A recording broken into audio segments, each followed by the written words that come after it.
सबसे पहले गौरव भाटिया, लद्दाख खाली हो नहीं रहा, बंगला खाली करा लिया आप लोगों ने।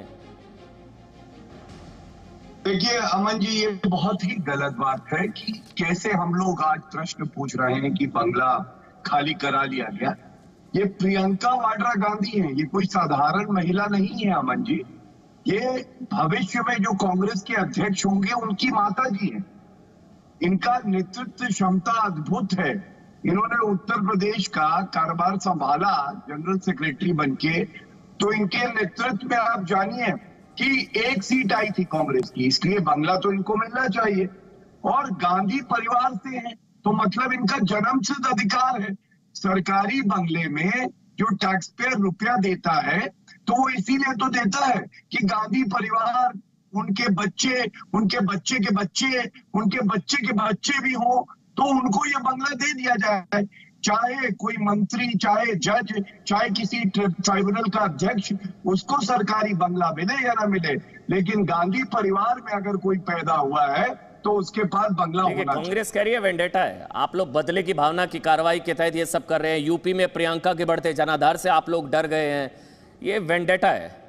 अच्छा देखिए तस्वीरें आ रही हैं, देखिए तस्वीरें इस वक्त हम आपको दिखा रहे हैं। रॉबर्ट वाड्रा, श्री रॉबर्ट वाड्रा जी और प्रियंका वाड्रा जी, ये उनके सम्मान में कांग्रेसी कार्यकर्ता, जो कांग्रेस पार्टी तो कह रही है अन्याय हुआ है उनके साथ, जो प्रियंका वाड्रा के साथ सरकारी बंगला जो खाली कराया गया उसको लेकर कांग्रेस जो है वो सड़कों पर है, अन्याय हुआ है उनके साथ, बदले की भावना के तहत कार्रवाई की गई है, ये आरोप लगाया जा रहा है। अच्छा हरीश रावत इस पर क्या कह रहे हैं, एक बार उनका भी एक कमेंट हमको जरूर लेना चाहिए।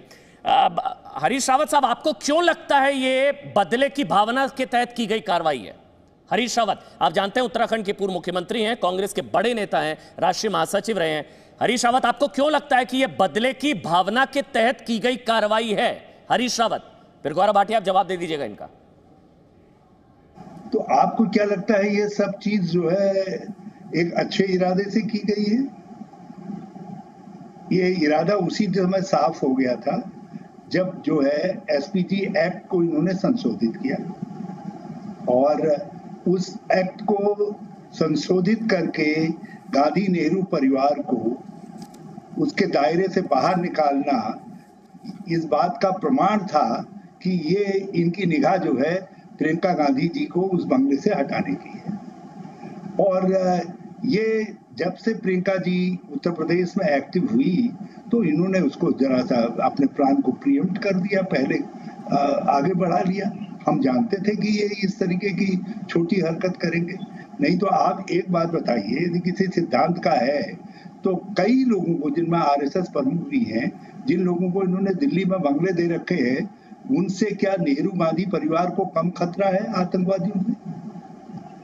आप जरा पीछे इतिहास में जाइए तो नेहरू गांधी परिवार के अलावा कोई दूसरा परिवार है जिसको आतंकवादियों ने अपना दुश्मन माना हो?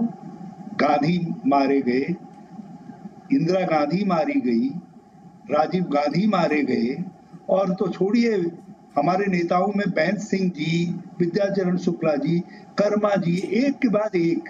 क्योंकि आतंकवादी जानते हैं जो भारत के दुश्मन हैं, जब तक कांग्रेस है और गांधी नेहरू परिवार है तब तक देश की, भारत की अखंडता, एकता के ऊपर कोई अंगुली नहीं। लेकिन ये तो नियम अनुसार हुआ है ना, अगर मैं गलत हूं मुझे बताइए। ये तो वाजपेयी जी के कार्यकाल में सन 2000 में नियम बना था कि जो एसपीजी प्रोटेक्टी नहीं उसको सरकारी आवास नहीं, तो ये तो कार्रवाई नियम अनुसार हुई है, कोई परिवार या किसी का जन्मसिद्ध अधिकार थोड़ी ना है, नियम अनुसार कार्रवाई हुई है ना। ये तो आप जरा सा उस एक्ट को देखिए, आपने एक्ट को ही इसलिए संशोधित करवाया क्योंकि आप इस तरीके की छोटी हरकत करना चाहते थे, आप करना चाहते थे, और आपको जो है खाने कौवे तीतर बता करके आप खाते हैं, यह आपकी आदत है, आप पूरे प्रचार तंत्र का इस्तेमाल करते हैं। आप मुझे बता दीजिए, जिन आरएसएस के फंक्शनरीज से लेकर दूसरे लोगों को, भाजपा के लोगों को बंगले दिए गए हैं लुटियन जोन के अंदर, वो किस क्राइटेरिया से दिए गए हैं? और तो छोड़ो, इन्होंने तो अपने राज्यों में, हमारे उत्तराखंड के अंदर ही ये अपने पार्टी के अध्यक्ष को बंगला देने के लिए सारे नियम बनाए ताक रख दिए, जबकि हमारा हाईकोर्ट जो है एक्स मुख्यमंत्रियों को कह रहा है नहीं, बंगले का किराया जो है आप कानूनन अदा करेंगे, जो मार्केट रेट है। तो ये देखिए, भाजपा को खाने कौवे होते हैं और इसलिए तीतर बता करके खाते हैं और प्रचार तंत्र में झूठी मूठी बातों को। हरीश रावत जी, बस मुझे अगर आप, और मैं एक चीज आपको बता दूं। जी बोलिए, आप बोलिए। कभी कुछ चीजें बून इन डिस्गाइज भी होती है। इन्होंने जो है प्रियंका जी को वहां से हटाने की सोची, और यदि वो ज्यादा दिन देहरादून लखनऊ रह गई, जानते हैं जिस बंगले में उनको रहना पड़ेगा वो बंगला देश के लिए और कांग्रेस के लिए कितना शुभ है। ठीक है गौरव भाटिया, अगर आप जवाब देना चाहते हैं हरीश रावत की बात का। वो कह रहे हैं भाई ऐसा तो है नहीं कि सिर्फ प्रियंका वाड्रा के पास से इस तरह से सरकारी बंगले पर गैर कानूनी कब्जा, मतलब नियम अनुसार ना, वो तो बता रहे हैं कि आपके पास भी आपके कई आरएसएस या बीजेपी के ऐसे नेता हैं जिनको दिया गया है। आप जवाब देना चाहेंगे हरीश रावत की बात का, गौरव भाटिया? बिल्कुल। सबसे पहले तो देखिए, मैंने जैसे पहले कहा, जन्मसिद्ध अधिकार है गांधी परिवार का कोई भी सदस्य हो। और प्रियंका वाड्रा गांधी देखिए क्या है, जवाहरलाल नेहरू की परपोती है, बंगला क्यों नहीं मिलना चाहिए उन्हें? इंदिरा गांधी की पोती है, राजीव गांधी की बेटी है। और देखिए, इसलिए वो कहते हैं कि नियम क्या होते हैं। जब गांधी परिवार की बात आए तो कानून और नियम से ऊपर गांधी परिवार है। लेकिन हरीश रावत जी भूल जाते हैं, राजनीति में अगर कोई काला कौवा परिवार है तो वो काला कौवा परिवार गांधी परिवार है।